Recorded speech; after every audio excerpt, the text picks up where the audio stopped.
ஒவ்வொரு நாட்களிலும் பிரியாமல் கடைசி வரை ஒவ்வொரு நிமிடமும் கிருபையால் நடத்திடுவார்.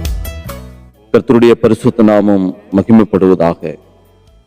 ஆசீர்வாதங்களை கொண்டு நிறைந்த இந்த காலை வேளைக்காக கர்த்தருக்கு நன்றி செலுத்துவோம். 2 தெசலோனிக்கருக்கு எழுதின நிருபம் 3ஆம் அதிகாரம் 1வது வசனம். கர்த்தரோ உண்மையுள்ளவர், அவர் உங்களை ஸ்திரப்படுத்தி தீமை நின்று விலக்கி காத்துக்கொள்வார் என்று சொல்லி பார்க்கிறோம். கிறிஸ்துவுக்குள் அன்பான தேவனுடைய பிள்ளைகளை, இங்கே பார்க்கிறோம், கர்த்தர் உண்மையுள்ளவர். மனிதர்களானாலும் சரி அல்லது சூழ்நிலைகளானாலும் சரி, ஒவ்வொரு நாட்களும் மாறிக்கொண்டே இருக்கிறது.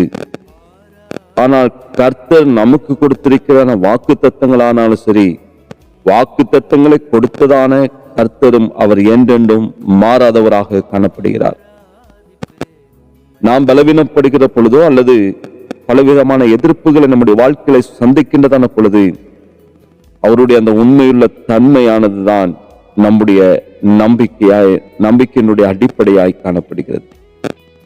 இங்கே பார்க்கிறோம், அவர் உங்களை ஸ்திரப்படுத்துதல் என்று சொல்லுகிறதான பொழுது, அவர் நம்மை ஒவ்வொரு நாட்களும் விசுவாசத்திலும் நம்முடைய நல்ல செயல்களிலும் நல்ல மன உறுதியை நமக்கு தந்து நம்மை பலப்படுத்துகிறார், ஸ்திரப்படுத்துகிறார். நம்முடைய வாழ்க்கையில் அநேக நேரங்களில் பலவிதமான சோதனைகளும் துன்பங்களும் பலவிதமான இப்படிப்பட்ட சூழ்நிலைகள் வருகிறதான பொழுது, நாம் ஒரு நாளும் கூட தடுமாறாதபடிக்கு கர்த்தர் நம்மை நம்முடைய வாழ்க்கையில ஒரு ஆன்மீக வாழ்வை கொடுத்து நம்மை பலப்படுத்துகிறவராய் காணப்படுகிறார். அவர் ஸ்திரப்படுத்துகிற தேவன் மாத்திரமல்ல, நம்மை தீமை நின்று விலக்கி ஒவ்வொரு நாட்களும் பாதுகாக்கிற தேவன்.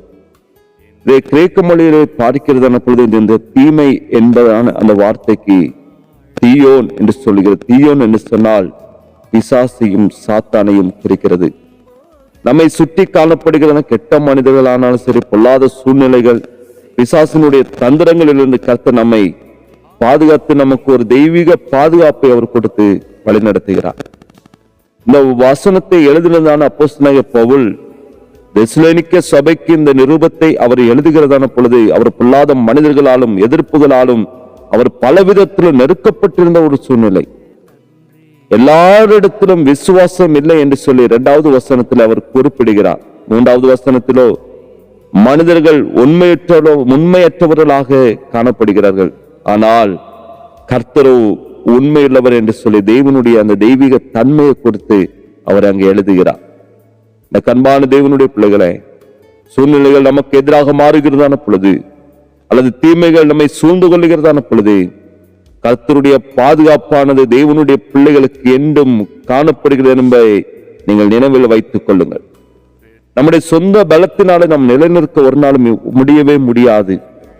கர்த்தரே நம்மை தம்முடைய கிருபையினாலே ஒவ்வொரு நாட்களும் அவர் ஸ்திரப்படுத்துகிற தேவனாயிருக்கிறார்.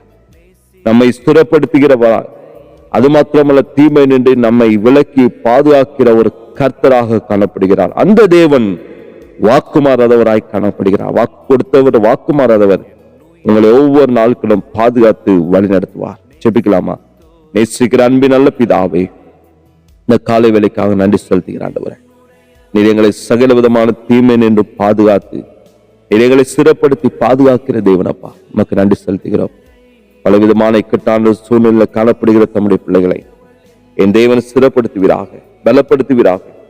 தம்முடைய வார்த்தை அனுப்பி என் தகப்பன் ஒவ்வொருவரையும் பாதுகாத்து நீர் வழிநடத்தும்படியா நாங்கள் வாழ்த்துகிறோம். இயேசுவின் நாமத்தில் ஜெபிக்கிற நல்ல பிதாவே, ஆமென். நாமம் மகிமைக்காக